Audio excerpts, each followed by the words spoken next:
Hey, good morning, everybody. Happy Friday. It is going to be a chilly Friday. It's currently 19 degrees, and the temperature is going to continue to drop. Going to get down to around 14 before the end of the day. Sunrise 7:12, and sunset is 4:07, and it's going to be a slight chance of precipitation, very low chance. Um, and as always on Friday, I encourage and implore you, make sure you get out to church this weekend and fellowship and come together with believers uh, that are united under the word, under the reading and teaching of the scriptures. Okay, it's so important. It's so important. So we've been in a study of the book of Judges, and we're in chapter 3, and we're going to look at a story of Ehud. Ehud, which means united or joined together, is the next judge that the Lord raises up.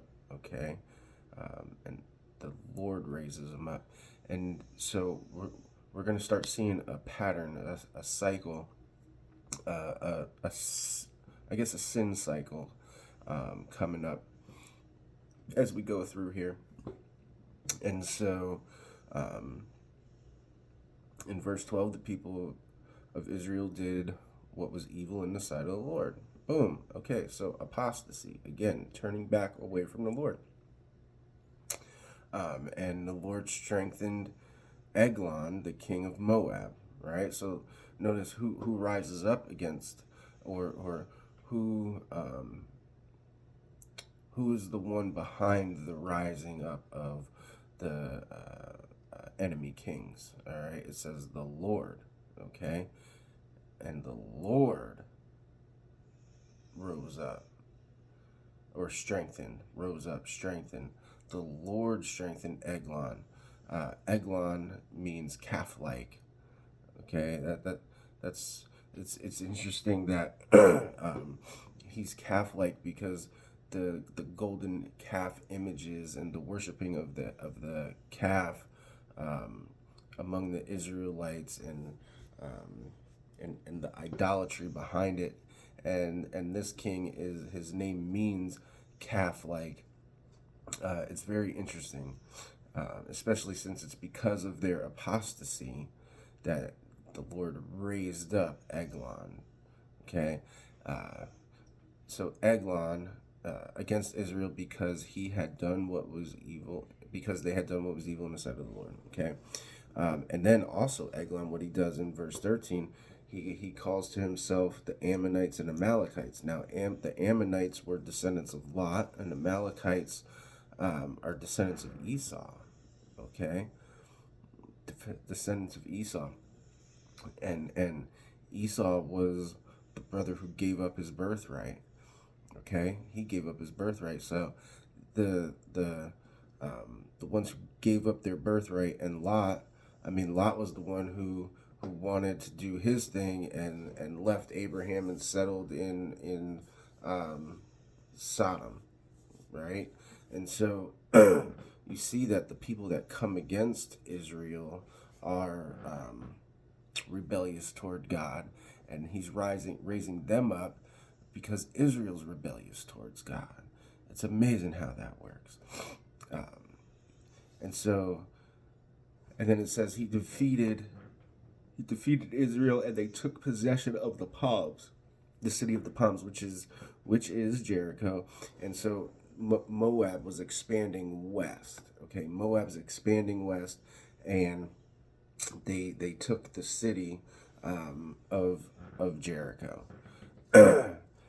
And so, and the people of Israel served Eglon, the king of Moab, 18 years. Now we have suffering. So we get apostasy, verse 12. Verse 14, suffering. Then the people of Israel cried out to the Lord, and the Lord raised up for them a deliverer, Ehud. Verse 15. So now we have a call out to God in the consequence. So we have apostasy, right? Falling away from the Lord. The Lord raises somebody up. We get suffering, and they have to set under that enemy king. And then we have a call to God in the midst of the consequence. Okay, a call to God, and God answers. So he raised up Ehud. Okay, um, and remember, Ehud means joined together or united. Uh, so is it with the people or is it with God? Who's he united with? Well, probably both, right? Probably both, because for leaders to be raised up in the church, it's their appointments by God. Okay, they're appointments by God. God is the one who places men in the leadership roles in the church. Okay, so and the Lord raised up for them a deliverer, Ehud the son of Gera the Benjaminite, a left-handed man. A left-handed man. Now, this is important because this left-handedness he uses as we go through, and we're not going to read it all, but I'll give you the gist of it. So the left-handedness is sort of a representation of cunning, but also separation. Okay, but also separation, and I'm actually not getting this from any commentary. The in Galatians, so this is my hypothesis, I guess, or my own commentary. In Galatians, when Paul and Barnabas left um, the the the other apostles, right? They extended the right hand of fellowship. That right hand of fellowship also, fellowship, it means partnership or communion, right? When we fellowship, we communion, we partner, we we we communicate, Okay, that right hand of fellowship unified. It unified them under the same gospel. That was what they were doing in that. They were discussing the gospel. It's the same gospel, the right hand of fellowship, and they sent them out to be apostles to the Gentiles. Okay, now here we have the left-handed Ehud. Okay, and he uses his left hand to kill. Okay, to kill Eglon. All right, so he makes a sword about 18 inches. It says it uses a cubit in length, and he strapped it to the inside of his right leg, and he brings a message, and he says to Eglon, "I got a message from God. Okay, a message from God for you." And Eglon silenced the room. It says he silenced the room and sent everybody away. When he did it, Ehud, he took the sword, thrust it into his belly, and Eglon was so fat, he his belly swallowed the entire sword. The entire sword, all the way to the handle, went into his belly, and it says it ate it. It consumed it. Okay, and so Ehud locks the door. He runs off on the roof, runs past the people coming in. The people. Now this is how I guess unhealthy he was, or whatever, or unashamed.